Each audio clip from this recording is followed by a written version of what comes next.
আসসালামু আলাইকুম। Saint Martin ভ্রমণে আগ্রহীদের জন্য শিপের টিকিট সংগ্রহের জন্য একটি ছোট্ট পরামর্শ। যারা নিজেরা টিকিট সংগ্রহ করবেন বা বিভিন্ন এজেন্সির মাধ্যমে যাবেন, একটু জেনে নেবেন যে কোন শিপে আপনাদেরকে টিকিট দেওয়া হবে। তো আপনারা চেষ্টা করবেন যে এমভি বারো আউলিয়া অথবা কর্ণফুলী এক্সপ্রেস, এই দুইটি শিপের যে কোনো একটি টিকিট পাওয়া গেলে একটু বেটার হবে।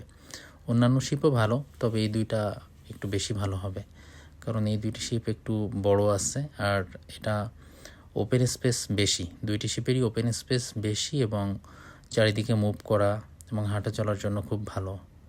পাশাপাশি চারিপাশের দৃশ্য দেখার জন্য এই দুইটি শিপ ভালো হবে, কারণ 6.5 থেকে 7 ঘন্টার ভ্রমণে তো আর একটা জায়গায় বসে থাকা যাবে না, মাঝে মাঝে হাঁটা চলা করতে হবে, দেখতে হবে। সো এই দুইটি শিপের ক্ষেত্রে এই সুবিধাটা একটু বেশি ভালো পাওয়া যাবে অন্যদের থেকে। পাশাপাশি এরা একটু আধা ঘন্টা আগে পৌঁছে যায় অন্যদের চেয়ে। তো আমি এই ভিডিওটি করছি কর্ণফুলী থেকে। আমাদের পাশ থেকে যাচ্ছে এই যে বারো আউলিয়া, তো এটাও ভালো।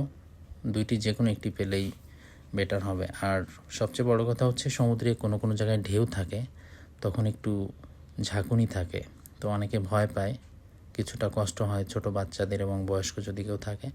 তো এই দুইটি শিপে ঝাঁকুনি তেমন থাকে না বললেই চলে, অন্যান্য শিপে কিছুটা ফিল হয়। তো এই জন্য সর্বপ্রথম চেষ্টা করা উচিত যে এই দুইটি শিপের টিকিট পাওয়া যায় কিনা। যদি না পাওয়া যায় সেক্ষেত্রে তো অন্যটা নিতেই হবে, কিন্তু এই দুইটি হলে একটু বেটার হবে। ধন্যবাদ।